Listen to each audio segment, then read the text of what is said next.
Hello everyone, and welcome back to another video. In this video, I would like to discuss an individual known as Dylan Clark. I first came upon Dylan Clark upon research for another video, but I just had to talk about him. Dylan Clark has to be one of the most evil and recommendable people in the local community.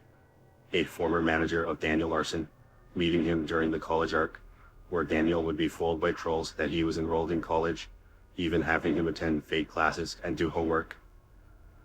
Dylan would meet up with him several times to hang out and record videos, and even providing him with gifts such as pizza and money. However, it wouldn't take long for members of the community to realize that this individual was actually arrested for something quite sinister long before meeting Daniel Larson. Prior to any of his interactions with Daniel Larson, on January 2014, Dylan, then aged 17, would make a series of threatening calls to Sandy Hook, Columbine, Virginia Tech, and Arapahoe, all of which being schools that had experienced in the past, with some of the more severe calls, including him calling Sandy Hook and making repeated references to the before claiming to be a relative of one of the and then subsequently began to name every single child who died on that tragedy.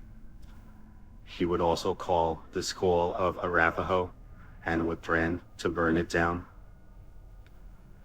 It wouldn't take long for the cops to trace Dylan to his home on Wednesday, February 14th, where they would subsequently call him down to the police station under questioning for an unrelated incident before telling him the true nature of their investigation.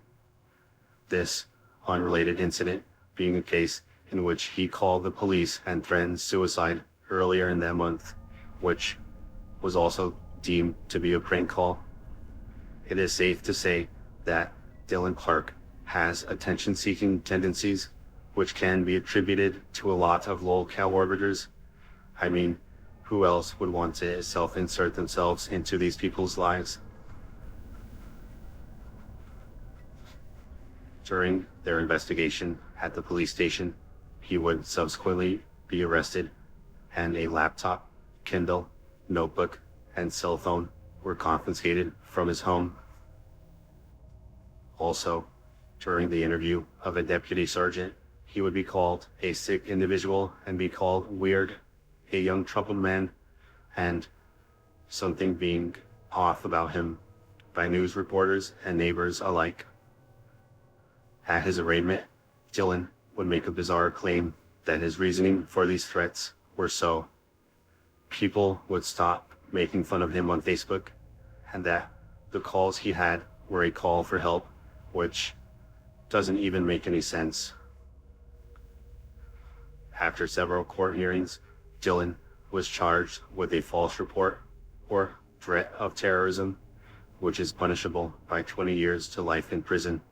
He was held on a $50,000 cash bond and was said to wear a GPS tether if he was ever released on bond, and was ordered to not use the internet. Eventually, he was let out, although it is unknown what the circumstances surrounding his arrest are, but he seems to have a very strong choice of words for the outcome of his case. As we will see soon in a bit, when confronted of his actions by multiple members of the community, Dylan would remain adamant that he did not make these calls and was framed, which draws some similarities for a lack of accountability as seen with Michael Quinn when confronted with his racist outburst.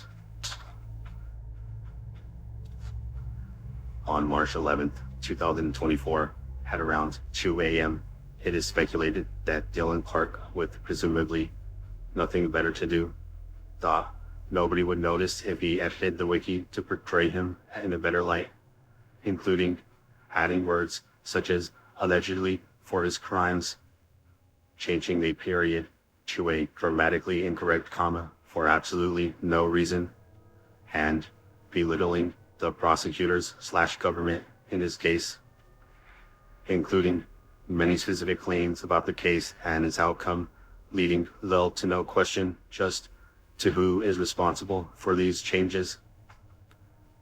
A side note, however, as the poster would claim that the outcome of his charges were 3 years of youthful boot camp and an expungement of all his records. During the college arc, Dylan would record his conversations with Daniel, asking him questions about current events and other things. This is to include Daniel saying he would nuke a small country as a warning to other countries, keep inflation high to bring the economy back, and discussions about the recent Panera Bread incident. Dylan Clark has to be one of the most evil individuals in the locale community, and he is not even one himself.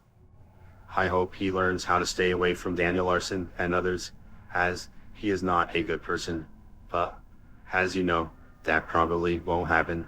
However, I will be documenting his actions to at least try and provide some accountability to this disgusting, vile, despicable human being.